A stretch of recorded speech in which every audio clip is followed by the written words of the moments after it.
Hello, I am Slitters. Okay, I am Douglas. I'll totally get into today's video, lads. Field discussion is fucking advised. As we witness the death of Thomas. Yes, Curtis. Fuck off, YouTube. You're not fucking taking fucking down. Ugh. Yeah.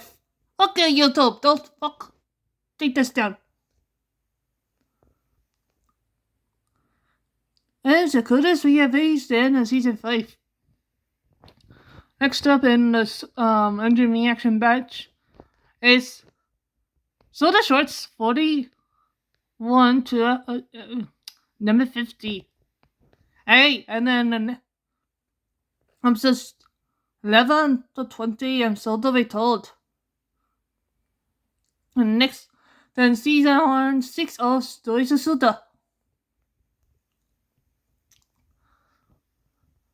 So pretty much what's gonna happen after we're done reacting to season 5, after season 6 and 7 are done in engine reactions. That is, it'll just be so to be told in the Soda Shorts. Going back and forth, back and forth, back and forth. Anyway, enjoy this video.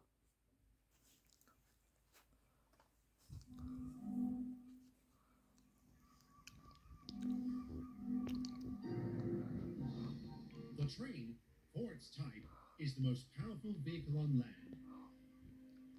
And the engines of Sodor are the power behind the docks, industries, and branch lines that make up the world-renowned Northwestern Railway. These are the stories of Sodor.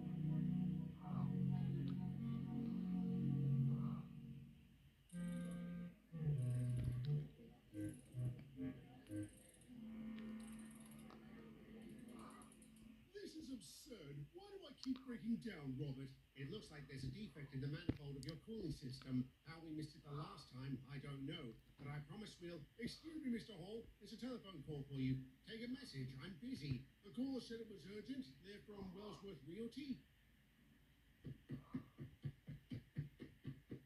I say, what about me? Ugh, there goes the integrity of the modern workforce.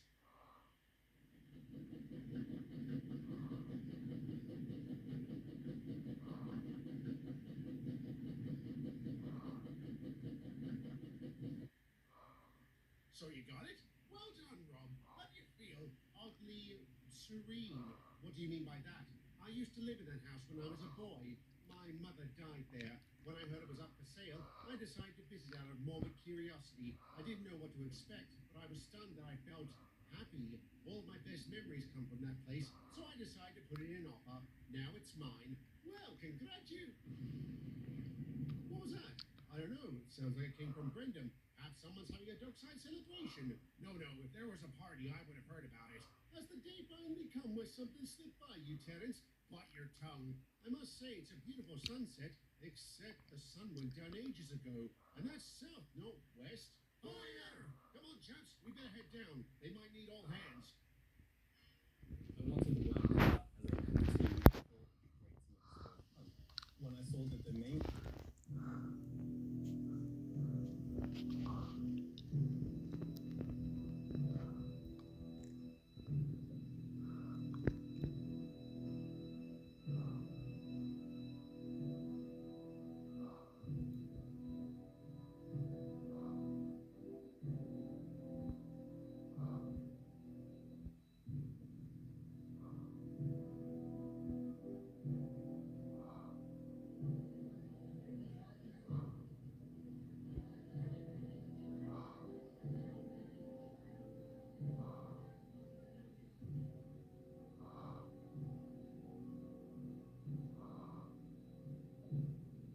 is he, sir? Not good. But Mr. Hall and his men are doing their best to save him. Then we have nothing to worry about. After what they did for Barry, Barry didn't have a petrol tanker blow up in his face. Ugh, bloody Benson. If he wasn't already dead, I'd kill him. You'd have to get behind me first. All right, engine, settle down. I understand your feelings, but we need to focus. We have a lot of work to do to repair the damage done here. On that note, take extra care when hauling away any scrap. Not just run exploded ordnance, but body parts. Body parts? Yes, Benson wasn't the only one who died. A number of dock workers and naval personnel were caught in the blast. How many? Last I heard, 23. Jesus Christ, I'm almost afraid to ask what next. Here's an idea. Don't.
Well, you're still touch and go. How's the investigation coming? Slowly. We're having a lot of difficulty trying to figure out how all this started. No offense, Derek, but there isn't much mystery. Benson banged those trucks, blowing half the docks to hell and killing 35 men. 35? That's where it's up to. This thing, fireboxes. Rest in pieces, Benson, you miserable bastard. Percy. No, Toby. I don't care if it's in poor taste to badmouth the dead. That khaki cad caused all this and put my best friend in the works. And the worst part is, he won't pay for it. He got off easy. Benson, stay back. That train is unsafe. Do not give me orders. If I want to move, I'll... What? How'd that happen? Aye, how did it? What was that, Toby? I don't think Benson was responsible. How can you say that? You saw him bump that train. A train that was on track 1, but it was the vans on track 2 that started burning. Oh my God, you're right. They were directly in front of you and me, Bruce. You had to have seen it. Yeah, I did. But why did they only start burning after Benson bumped that train? It could have been a coincidence. Regardless, we should report this to Mickey. He's at the scrapyard processing the wreckage. I see. That would square with our findings. The blast did seem to emanate from a point more towards the center of the pier, but I doubt we'll ever be able to determine how it started. Why not? If there was any evidence, it would have been destroyed. Well, at the risk of pointing fingers, the factory at Krusty Kern does have a history of mishandling munitions. Perhaps we should send some people up to... What's that? Wide ground! Clear out! Move back, lads!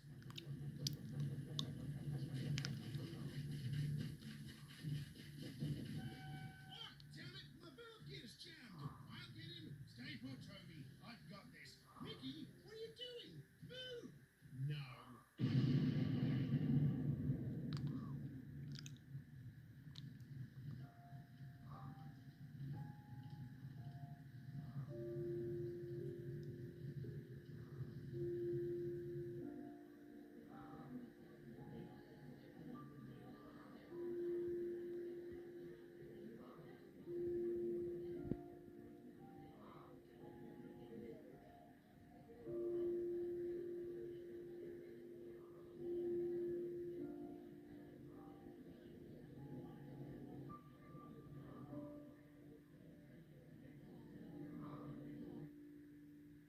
Please tell me he's going to be all right, sir.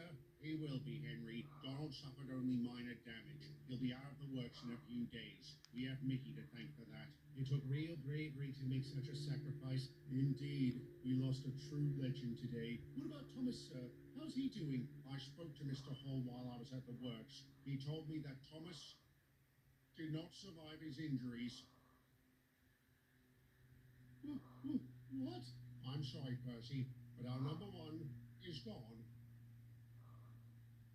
What's going to happen to his remains, sir? The scrapyard at Kildane is closed until further notice, and the one at Barrow is still overloaded. Therefore, his body will be transported to Barry Island in Wales. Francis will be taking him there tomorrow as part of a long-distance goods train to Cardiff. I'd like to be there, sir, to say goodbye. Of course. Anyone else who wants to pay their respects may do so as well. Don't worry about any scheduling conflicts. I'll deal with that.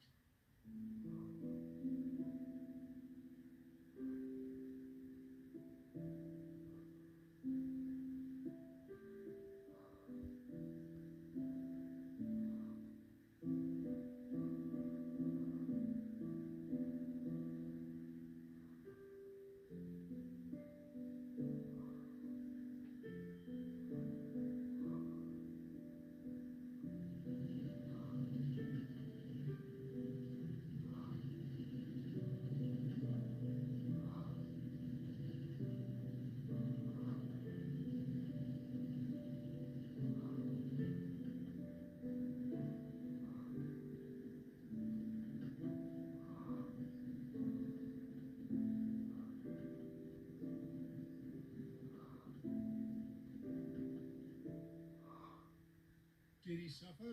No, he was unconscious most of the time. We also made sure he was filled to the brim with green water. That's good. You know, the first time I met Thomas, I asked him to help bike me up Gordon's Hill. He was a real cheeky blighter back then and said, all right, but I don't accept Hargus's payment. He was taking the piss, of course, and helped me out even though I was from a rival company. And when I worked on the Farquhar branch, he never hesitated to help whenever my engine failed. He was a good man. So was Mickey. Yes, they were. Donald! Terence, what is it? Sorry to come barging in like this, but I have news about Mr. Zorro's case. The coppers got a match on the bullets that killed him. They traced back to 2 possible murders. One was against a bloke named Gregory Hall. Wasn't that Rob's uncle? Wait, why'd you say 2 possible murders? The other one is from 1938. The investigators at the time were certain it was a suicide. She was drowning in debt, the bank had just taken her house, and the gun was registered to her husband, who had recently died. But since the weapon was never found, they couldn't say for sure she killed herself. What was her name? Angela Creedy. I was about 8 years old when you last saw me. My brother and I watched you go by with the goods train. Our father was the guard. I meant to ask him about his father, but forgot. You mean Michael? There was a porter named Gregory Hall. He became an angry drunk whose wife disappeared under mysterious circumstances. The one time I asked about Aunt Rita, he broke a beer bottle over my head. My father had a service revolver from when he fought in the First World War. It went missing after he died. When I saw you at the works, you looked like you were at death's door. I also had a strange feeling of deja vu. I'm not sure why. What was his name? Michael Creedy. Did he have a family? Aye, a wife and 2 boys. Son of a bitch! What? I know who's behind this. Donald, what's going on? You're Michael Creedy's boy. Yes. Didn't I mention that? Who's Michael Creedy? He was one of our guards back in the day. He died in 1938 after a faulty signal caused Henry to crash into the back of my train. Mighty odd coincidence we both had accidents the same year you arrived. Do you blame us for killing your father? Was Jeffrey just in the wrong place at the wrong time? Whoa. Settle down, Donald. You're acting balmy. No, I don't blame you or anyone else. I know what happened to my father was an accident. Did you also know the gun that killed your mother, uncle, and Mr. Zorro belonged to your father? Yes, I did. The coppers told me after I told them about my father's gun. What Terence said made me wonder, so I reported my suspicion to the police.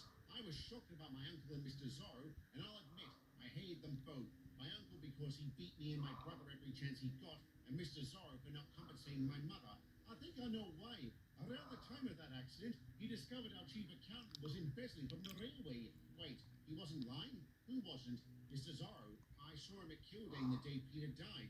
I told him who I was. I wanted to know why he didn't pay my mother.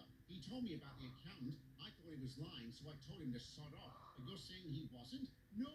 It took months to straighten out our finances. Sounds like you had a strong motive to kill him, but I have an even stronger alibi. I was at the scrapyard all night breaking down Peter's remains. When you derailed, I was here supervising the repairs of the coaches that had been vandalized. I was also here when Henry crashed. We had just brought in Barry. Didn't you see me? Fizzling fireboxes. I did. And I suppose if you wanted him dead, you wouldn't have bothered trying to save him. What about the explosion at Brendan? A mechanically minded man like you would surely be able to do something. No, I wouldn't. I don't know anything about munitions. I swear, I had nothing to do with any of this. I don't want revenge on anyone. I'm not that type of man. Get started on a healthy muscle for just $79 with new. That's GLP-1s and a personalized weight loss plan. It's not.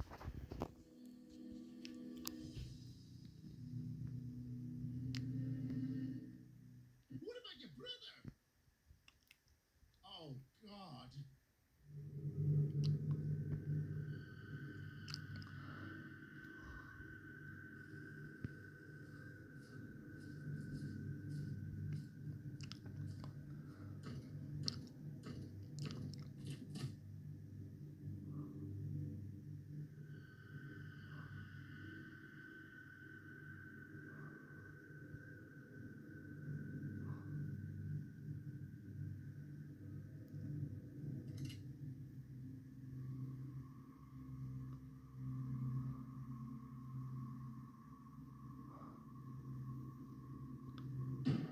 And just like that, it was over.